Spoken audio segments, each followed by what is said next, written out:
Hi guys, so today's main question is, can you cook a skinless chicken without it drying out?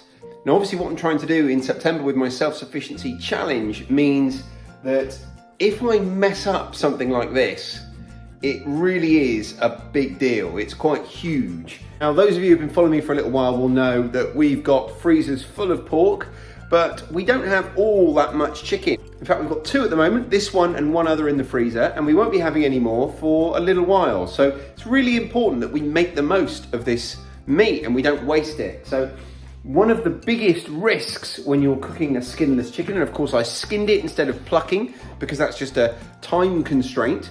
And so one of the biggest risks when you're cooking something like this is that it's going to dry out like quite horribly. Chicken can get quite dry anyway, you know, turkey and chicken can be overcooked and dry out. So we're going to have to work quite hard to make sure that this doesn't happen. So it is day 14. This will be, when I finish eating today and finish drinking today, that'll be 2 weeks of living completely self-sufficiently of the stuff that we produce here. Now, I'm really quite proud of myself for making this milestone. And tonight I'm having chicken roast dinner. So I've just got home from work. I'm absolutely famished. So something that you probably don't give a lot of thought to, and I certainly don't really give a lot of thought to, is when you're out and about, you're never that far away from somewhere you can buy yourself some lunch, buy yourself something to eat. Well, today I had a day planned at work where I was kind of planning on being home around lunchtime. I had a task to do in the morning, and then I had something to do that required me to basically bring my trailer back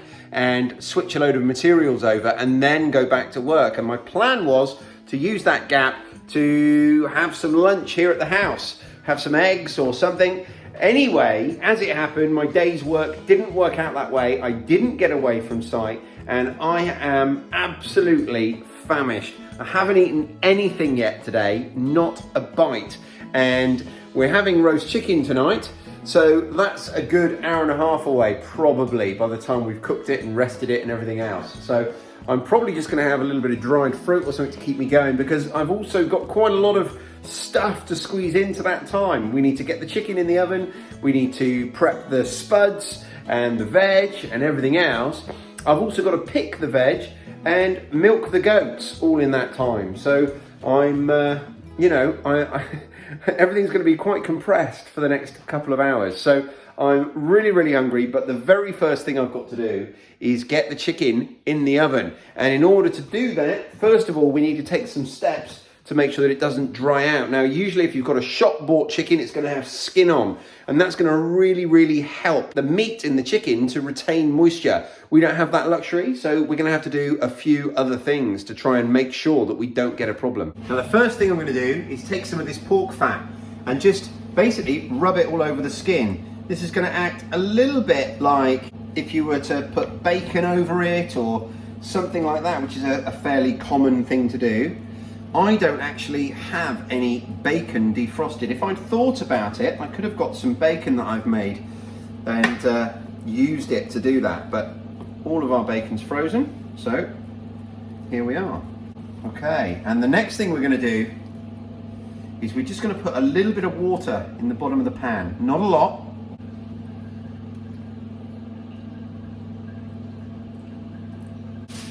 And then next we're going to tinfoil our bird.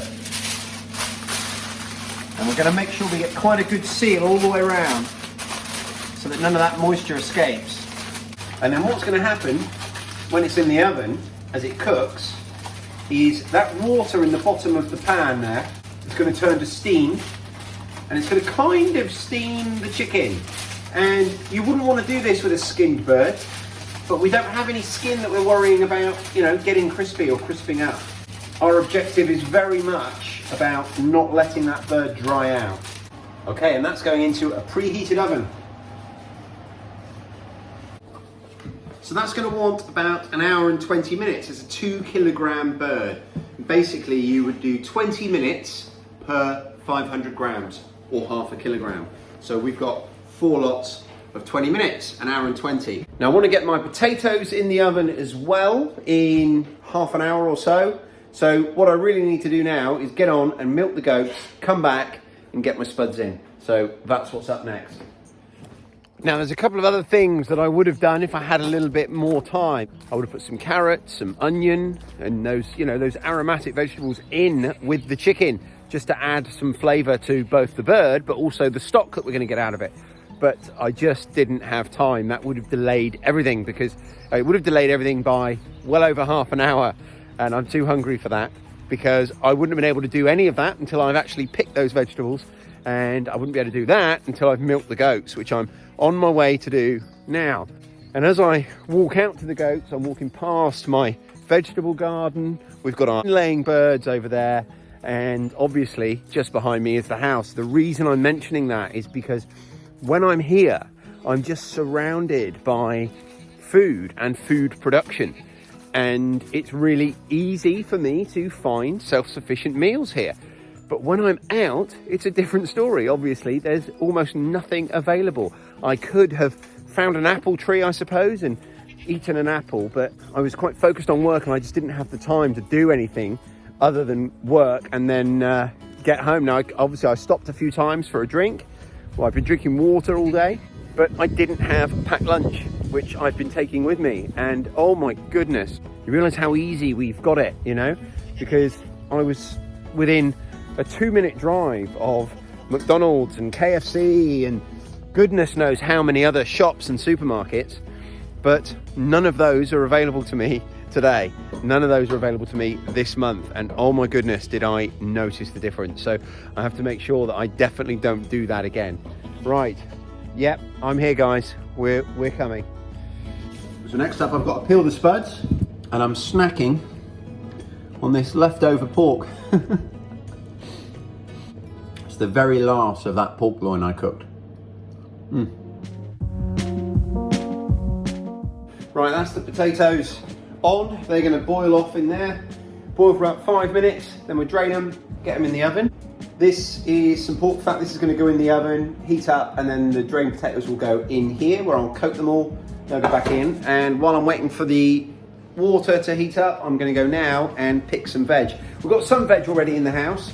Obviously, a lot of the veg that comes in the house, it doesn't get eaten straight away. We freeze it, and that's what we use through the winter. But we've got a little bit of fresh, well, quite a lot actually. There's some more back there.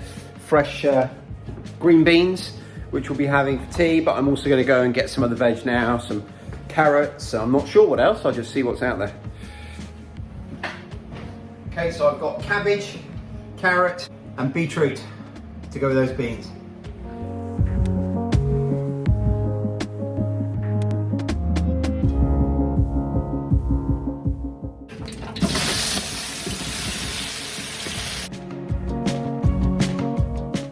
We even cooked the peelings for the chickens.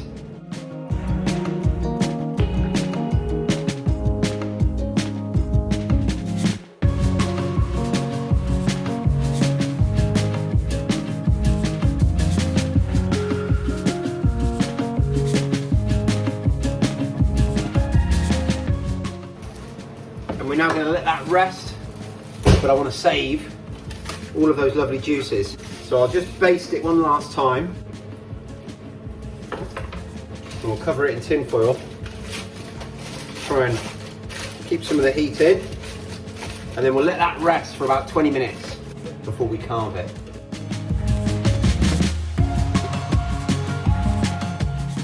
And that stock is going to make our gravy. We're just going to add some flour to it. That's pretty much it.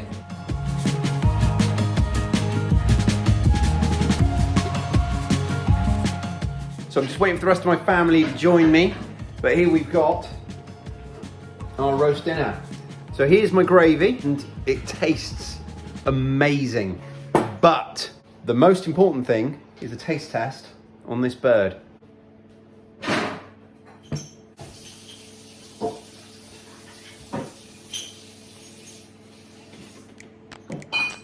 That's perfect. So by covering it in that tin foil and cooking it in the juices, it's not dried out, it's perfect. Right, I'm gonna dig in. So I've had to just stop halfway through my dinner just to say that the stuffing is fantastic. If you're new to my channel, I made that stuffing just a couple of days ago and I shared the video, And it's the first time I've ever made homemade stuffing. And, oh, it's a real treat. I absolutely love it. Oh, I feel so much better now. So dinner's over. We're just clearing up. I've stripped down that carcass. I've set the meat to one side. I also saved the water that I boiled the vegetables in, because that's basically a really weak vegetable stock that we're gonna carry on and reduce. And that's the water that I've basically put in here with the rest of the carcass, and that's gonna make a fantastic chicken stock. And that might take a day or two, but there we go. That's us all done for the day. I'm now switching over to milk and honey, and I'm gonna go and get in the bath. I'm absolutely filthy. I've got concrete all over me and in my hair, and I haven't stopped. I feel like I literally haven't stopped since I left the house this morning. And it is now 6:45 in the evening, so I am done. Anyway, the chicken turned out great. We're gonna get loads more food out of it. We've got leftover veggies and potatoes in the fridge, so that will help me tomorrow evening. And there we go, 2 weeks down. Woohoo! 2 full weeks. I'm really, really happy. And tomorrow will be halfway. Once I get tomorrow out of the way, we'll be halfway through September. That's gonna wrap this one up. Thanks ever so much for watching, everyone. Please, please, please do all those good things. Press that like button, leave me a comment down below if you're not already subscribed to my channel, and I will speak to you all tomorrow. Cheers.